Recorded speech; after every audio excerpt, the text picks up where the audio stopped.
பேங்கோட ரிப்ளை கொடுக்கல அப்படின்னா அது ஃபர்ஸ்ட் ரெசார்ட், நீங்க பேங்க்குக்கே போகாம டைரக்டா ஆம்பட்ஸ்மேன் வந்துட்டீங்க அப்படின்னு சொல்லிட்டு உங்க கம்ப்ளைண்ட் ஆட்டோமேட்டிக்கா ரிஜெக்ட் ஆகிடும்.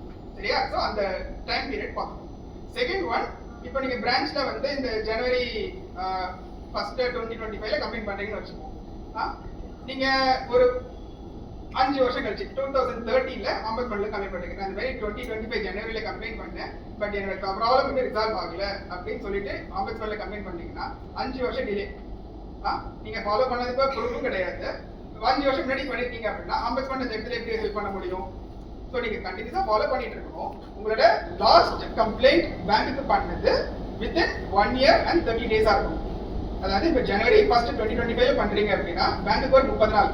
ஸோ ஜனவரி 31 நீங்க ஆம்பட்ஸ்மேன் வரலாம். இன்கேஸ் ஜனவரி 31 2025 வரல அப்படின்னா ஜனவரி 30 2026 குள்ளையாவது கம்ப்ளைண்ட் ஃபைல் ஆயிருக்கணும். அப்படி இல்லை அப்படின்னா உங்க கம்ப்ளைண்ட் டைம் பார் காலாவதி ஆயிடுச்சு அப்படின்னு சொல்லிட்டு உங்க கம்ப்ளைண்ட் ரிஜெக்ட் செய்யப்படும். ஸோ மறுபடியும் நீங்க வந்து பேங்க்ல ஒரு கம்ப்ளைண்ட் ஃபைல் பண்ணிட்டு ஒரு 30 days வெயிட் பண்ணிட்டு அதுக்கப்புறம் திருப்பி கம்ப்ளைண்ட் ஃபைல் பண்ற மாதிரி இருக்கும். ஸோ இந்த கேசஸ்லயும் டைம் பார் அப்படின்னு சொல்லிட்டு உங்க கம்ப்ளைண்ட் ரிஜெக்ட் செய்யப்படலாம். நெக்ஸ்ட், உங்களுக்கு ஒரே இஷ்யூ ஆனா நீங்க வந்து 3-4 கம்ப்ளைண்ட் ஒரே சமயத்துல ஃபைல் பண்ணி வச்சுக்கோங்க. டிசம்பர் 1 ஒரு கம்ப்ளைண்ட் ஃபைல் பண்றீங்க, 5 ஒரு கம்ப்ளைண்ட் ஃபைல் பண்றீங்க, 10 ஒரு கம்ப்ளைண்ட் ஃபைல் பண்றீங்க. ஸோ 3 கம்ப்ளைண்ட் ஒரே இஷ்யூ. சரி, டெபிட் கார்டு எனக்கு கொடுக்கல அப்படின்னு சொல்லி கம்ப்ளைண்ட் ஃபைல் பண்றீங்க.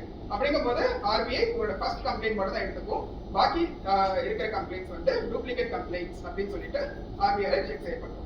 சரியா? உங்களோட டூப்ளிகேட் கம்ப்ளைண்ட்ஸ் ப்ராசஸ் ஆகாது. ஒரே ஒரு கம்ப்ளைண்ட் மட்டும் தான் எடுத்துக்கும்.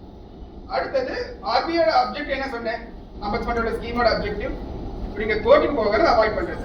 ஸோ அப்போ உங்க கம்ப்ளைண்ட் உங்களோட கம்ப்ளைண்ட் ஆல்ரெடி கோர்ட்ல டீல் பண்ணியிருந்தாலோ இல்ல கோர்ட் டிசிஷன் ஏதாவது கொடுத்திருந்தாலோ இல்ல அண்டர் ப்ராசஸ்ல இருந்தாலும் உங்க கம்ப்ளைண்ட் ஆர்பிஐல இன்டர்வீன் பண்ண முடியாது.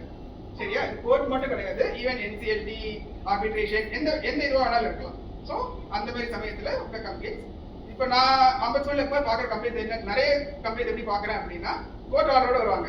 இந்த கோர்ட் ஆர்டர் படி இந்த பேங்க் எனக்கு இதை பண்ணிருக்கணும், ஆனா இதை பண்ணல, ஆம்பட்ஸ்மேன் இன்டர்வீன் பண்ணணும் அப்படின்னு சொல்லிட்டு எங்கள்கிட்ட கம்ப்ளைண்ட் பண்ணுவாங்க. ஸோ கோர்ட் ஆர்டர் இருக்குனாலே பேங்க் கம்ப்ளைண்ட் பண்ணதோ பண்ணலையோ அல்டிமேட்லி உங்களோட நீங்க யார் அப்ரோச் பண்ணணும் அப்படின்னா கோர்ட்டை மட்டும் தான் பண்ண முடியும். ஆம்பட்ஸ்மேன் இந்த இடத்துல ஹெல்ப் பண்ணாங்க. ஸோ உங்களுக்கு கோர்ட்டுக்கு அவாய்ட் பண்ணதுக்காக தான் ஆம்பட்ஸ்மேன், கோர்ட்டோட டிசிஷன்ஸை என்ஃபோர்ஸ் பண்ணதுக்கு ஆம்பட்ஸ்மேன் சரியான போறது கிடையாது. சரி, மோஸ்ட் ஆஃப் த டைம் நாங்க ரிஜெக்ட் பண்ற கம்ப்ளைண்ட் எப்படி இருக்கும்னா இன்கம்ப்ளீட்டா இருக்கும். ஃபார் இன்ஸ்டன்ஸ் நீங்க வந்து ஏடிஎம்ல போயிட்டு 10,000 வித்ட்ரா பண்ணிருக்கீங்க, உங்க அக்கௌண்ட்ல இருந்து பணம் டெபிட் ஆயிடுச்சு, ஆனா கேஷ் உங்களுக்கு டிஸ்பென்ஸ் ஆகல. இப்படி ஒரு கம்ப்ளைண்ட் ஃபைல் பண்றீங்க. ஃபர்ஸ்ட் நீங்க என்ன பண்ணணும்? பேங்க்ல கம்ப்ளைண்ட் ரைஸ் பண்ணிருக்கணும், ஒரு 30 days டைம் கொடுத்துருக்கணும், இல்லைன்னா பேங்க் ரிப்ளை பண்ணிருக்கணும். இதுக்கான ப்ரூஃப் நீங்க அட்டாச் பண்ணிருப்பீங்க. ஆனா இந்த ஒரு பர்டிகுலர் டேல போய் நீங்க வந்து கேஷ் வித்ட்ரா பண்ணிருப்பீங்க இல்லையா, அதுக்கான ப்ரூஃப் வேணும்ல. இல்லைன்னா நீங்க எந்த டிரான்சாக்ஷன் டிஸ்பியூட் பண்றீங்க, எவ்வளவு அமௌண்ட் டிஸ்பியூட் பண்றீங்க, அந்த எந்த டீட்டெயிலுமே இல்லாம உங்க கம்ப்ளைண்ட் எடுத்துக்க முடியாது. உங்க கம்ப்ளைண்ட் இன்கம்ப்ளீட் அப்படின்னு சொல்லிட்டு ரிஜெக்ட் ஆகிடும். இது இந்த டிரான்சாக்ஷன் ரிலேட்டட் திங்ஸ் அப்படின்னா நீங்க உங்களோட ஸ்டேட்மெண்ட் அட்டாச் பண்ற மாதிரி இருக்கும்.